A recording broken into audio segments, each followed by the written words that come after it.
suis Charlène Angibaud, je travaille au service animation sociale de Podelia et je suis chargée de mission. Podelia est un bailleur social implanté depuis plus de 50 ans en fait en Anjou notamment, et aujourd'hui ce sont 27 000 logements répartis sur l'ensemble du Pays de la Loire, avec principalement le secteur du Maine-et-Loire. La principale mission de Podelia est de loger et construire des logements pour les personnes de revenus modestes ou très modestes, c'est-à-dire en fait 80% de la population française. Je m'appelle Thomas Voisin. Je travaille à l'association Concordia. Je suis exactement chargé de développement à la délégation Normandie-Maine de Concordia. Normandie-Maine, ça correspond au Pays de la Loire, à la région Pays de la Loire et à la région Basse-Normandie. Et en fait, on est une délégation et il y a en France à peu près peut-être 10 à 12 délégations de Concordia, qui est une association nationale. Concordia est partenaire en fait de Podelia depuis 2018. Il y a eu une première équipe de volontaires qui est sur la Roseraie.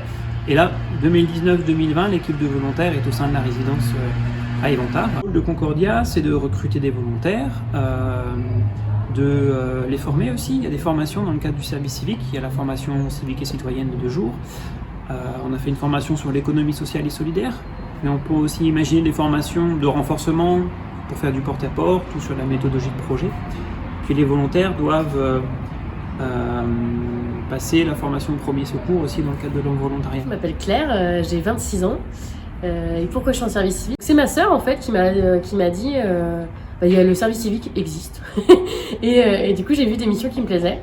Et c'est pour ça que j'ai postulé, c'est parce que moi, dans l'idée, j'aimerais évoluer dans l'animation et devenir, pourquoi pas, animatrice de quartier. Je m'appelle Philippine, j'ai 24 ans.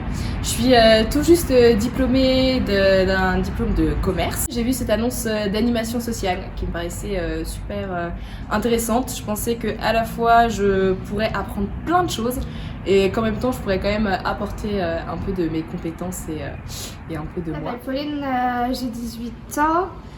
J'habite à Beaucausé, puis je suis là depuis le 5 octobre et je suis née le 31 juillet mon service civique. Ce qui m'a donné envie, c'est en fait je me suis beaucoup engagée dans ma ville, donc en tant que conseil municipal des jeunes, organiser des projets, et j'ai fait beaucoup de bénévolat.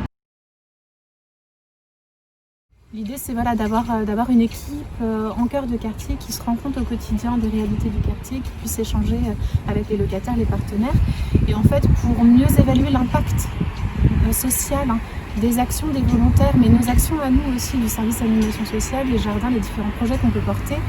On a décidé de se concentrer sur une résidence en particulier pour pouvoir prendre une photographie de cette résidence à un instant T, puis au bout de 2-3 ans de projets, d'animation, de présence des volontaires, pouvoir voir à la fin si les indicateurs de départ, qui étaient plus ou moins bons, ont pu évoluer positivement grâce à cette présence des volontaires. Je suis Philippe Gourin, je suis chef de secteur au sein de la société Podelia. Donc moi j'ai un parcours assez atypique, puisque j'ai commencé du temps du Val-de-Loire en tant qu'employé d'immeuble, agent de constat, conseiller technique. Conseiller technique, c'est la réalisation d'état des lieux. Et depuis 4 ans, j'occupe le poste de chef de secteur. La résidence Éventard est un peu à l'écart de ce qu'appelle le cœur de mon plaisir, qui est actuellement en rénovation urbaine. La résidence Éventard, donc moi je ne la connais que depuis 4 ans. Donc c'est un ensemble immobilier qui représente 120 logements, qui était en copropriété avec le syndic Les Trois Roches, qui appartiennent au groupe Podelia. On a un petit peu de regroupement de personnes qui peuvent malheureusement nous causer un peu de soucis particuliers. C'est vrai qu'on avait cela il y a environ 1 an, mais on a bien travaillé sur le sujet. On a travaillé notamment avec des locataires. On met des notes d'information pour éviter qu'on ait des regroupements massifs et pérennes. Cette année, on a eu une belle amélioration. On va dire que le petit point noir aujourd'hui, si vous voulez, c'est l'usage des plateformes de containers enterrés qui peut être fait par nos résidents locataires et éventuellement nos résidents propriétaires. Beaucoup de problématiques sur lesquelles travailler à Éventard, c'est pour ça que notre appartement est situé à Éventard. Beaucoup de problématiques de déchets, des problématiques sanitaires, du squat, de la mécanique sauvage dans les parkings. Donc il y a quand même un mécontentement assez présent dans la résidence de la part des habitants. Donc notre objectif c'est vraiment en fait d'être une oreille pour ces habitants, d'avoir un ressenti, de faire un peu un constat et puis après de penser des actions et puis de transmettre un peu à qui de droit pour résoudre ces problématiques. C'est pas toujours évident, mais il y a vraiment des bonnes volontés partout et en fait même quand on fait des événements, les gens ne descendent pas beaucoup parce qu'il y a un climat de méfiance tout simplement.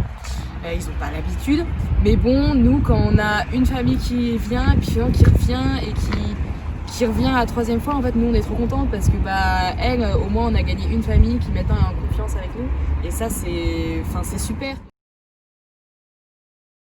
Cet été, on a participé à 2 semaines de pied de batte, une semaine ici à Éventard et une semaine au Caloguine, qui est à côté. Donc là, il y avait plein d'animations. Nous, on a proposé le jeu du smile, qui est en rapport avec l'application qu'on partage entre voisins. C'est un jeu que vous avez créé toute pièce en fait, le jeu du smile, c'est pas ça? Exactement. C'est un jeu qui se base un peu en fait sur le jeu de loi. Donc on a fait exprès de choisir un jeu un peu simple, histoire que tout le monde comprenne assez facilement. Et donc chacun a avancé son petit pion et c'est un peu pour nous l'occasion de poser des questions sur la résidence, sur le ressenti des habitants, avoir un peu un retour mais de manière détournée, passer par le jeu et pas par la question un peu formelle. Le jeu ouvre bien le dialogue et on a eu quand même des chouettes retours et des réponses intéressantes. Alors il y a eu plusieurs types d'activités. Donc déjà nous on a un peu mené des petites activités de notre côté dans la résidence. Donc par exemple des petits goûters où c'est tout simple, on invite juste les gens à venir faire un goûter et à parler un peu avec eux, ou alors des travaux d'activité manuels où en fait on a invité les habitants toujours dans la résidence à faire un peu des travaux manuels et des décorations. Oui, parce que du coup en fait il y avait une fête de quartier qui était organisée le 19 septembre, sauf qu'avec les conditions sanitaires elle a été annulée. En fait, l'année dernière, avec l'autre équipe de volontaires, ils ont organisé ce qu'ils appelaient zone de gratuité. Donc, nous, on a voulu reprendre le principe pour le faire pour la jeunesse, en fait, et au moment de la rentrée, pour vraiment cibler les jeunes. Et en fait, le principe, c'est que du coup, les habitants descendent avec un objet en don, ils nous le donnent, il est mis de côté. Et ensuite, il y a une détection par rapport aux blattes et aux punaises de lit qui sont faites avec un chien renifleur. Et si le test il est négatif, donc super, ça veut dire qu'il n'y a pas de blattes et de punaises de lit. Et du coup, il est mis sur un stand. Et là, les personnes peuvent prendre les objets gratuitement. Donc l'idée, c'est comme un énorme troc, mais du coup, nous, on a fait l'intermédiaire. On a eu l'événement Halloween qui a duré sur toute une après-midi. Le matin aussi, on a créé en fait quelques animations, mais c'était plus l'après-midi où en fait on devait construire notre propre citrouille. Aline Godichaud, c'est mon papa. Nous sommes habitants solidaires, papa depuis plus longtemps que moi. Moi je suis une toute nouvelle. J'habite depuis 13 ans. Au Caloguine, j'ai déménagé, je commençais par l'hôtellerie, le cheminot et la gagnerie, je le connais par cœur. Et voilà, je suis habitante solidaire pour créer du lien social, tout d'abord, et puis partager comme là les sapins avec les locataires. Trouver ces petites activités assez sympas malgré les conditions actuelles. Là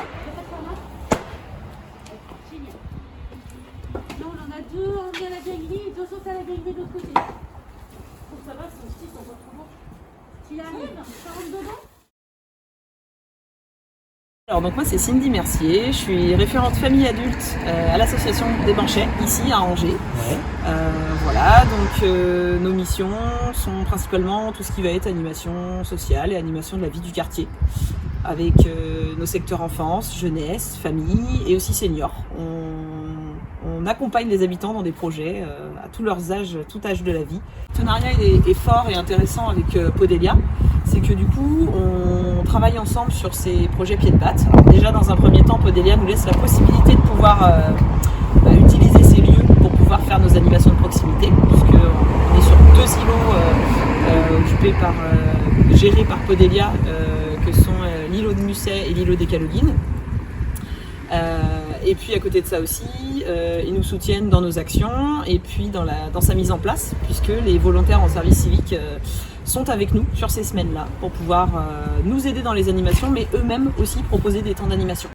Alors, on a eu la chance en 2020 d'avoir Claire et Philippine qui se sont déjà très bien intégrées à l'équipe des Banchets. Voilà. Dès le départ, on a rapidement travaillé ensemble, ça a matché. Hein. L'apport de votre équipe permet éventuellement de créer du lien social. Pourquoi je dis lien social? Parce que plusieurs manifestations ont lieu depuis environ 12-18 mois. Et ça permet, si vous voulez, au travers de ces manifestations, de se rencontrer, que ça soit via votre équipe d'animation, nos locataires, éventuellement aussi les propriétaires et aussi les personnels et équipes de Podelia. Donc ça permet de mutualiser éventuellement des idées de manifestation, de rassemblement et de permettre de faire du lien social. L'année 2020 a été un peu perturbée, chamboulée par le contexte sanitaire. Donc en fait, il n'y a pas eu d'action à proprement parler jusque dans l'été, portée par l'équipe de volontaires. Mais si je devais en retenir, ce serait oui, tous les temps en pied de bête, les animations pied de bête avec l'association des Banchets notamment, qui organisait tout ça, l'événement Vite ta chambre, mine de rien aussi, le porte-à-porte que l'équipe commence aujourd'hui et qui, je sens, va porter ses fruits en fait, et va permettre d'amener des éléments nouveaux peut-être pour l'an prochain aussi. Et puis si je devais retenir d'autres choses, c'est toute la motivation, créativité, envie de faire, adaptation de l'équipe qui même en période de confinement a pu imaginer tout un tas de choses, tout un tas de projets, d'actions, de façons d'aller vers les locataires qui leur ont été utiles pour pouvoir tout de suite arriver sur le terrain quand ça a été possible et qui demain serviront à la prochaine équipe. Qu'est-ce que vous avez appris? Alors, tellement de choses. Déjà, moi, j'avais le côté animation avec le périscolaire, mais j'avais moins le côté administratif qu'il y a autour. Donc, c'est-à-dire, déjà, faire une fiche projet, mais vraiment avoir avec le pourquoi du comment on fait l'animation, avec qui, quel intérêt. C'était déjà beaucoup plus formel, chose que j'avais pas l'habitude de faire. Et ensuite aussi la partie donc bilan. Ok, on a fait l'animation, mais qu'est-ce que ça donne après? Qu'est-ce qu'on en fait? Est-ce qu'on en fait une autre? Est-ce que c'était censé? C'était déjà un peu l'inconnu. Une vraie aventure, ce service civique. Donc déjà, j'ai découvert tout le monde qui est un bailleur social, une animation de quartier. Je n'avais aucune idée qu'il se passait autant de choses au sein d'un quartier. Il y avait autant de partenaires qui étaient dédiés à animer un quartier et à vraiment travailler pour les habitants. En tout cas, c'est vraiment quelque chose auquel je n'étais pas du tout familière et que j'ai vraiment découvert. Je trouve super génial. 1, 2, 3...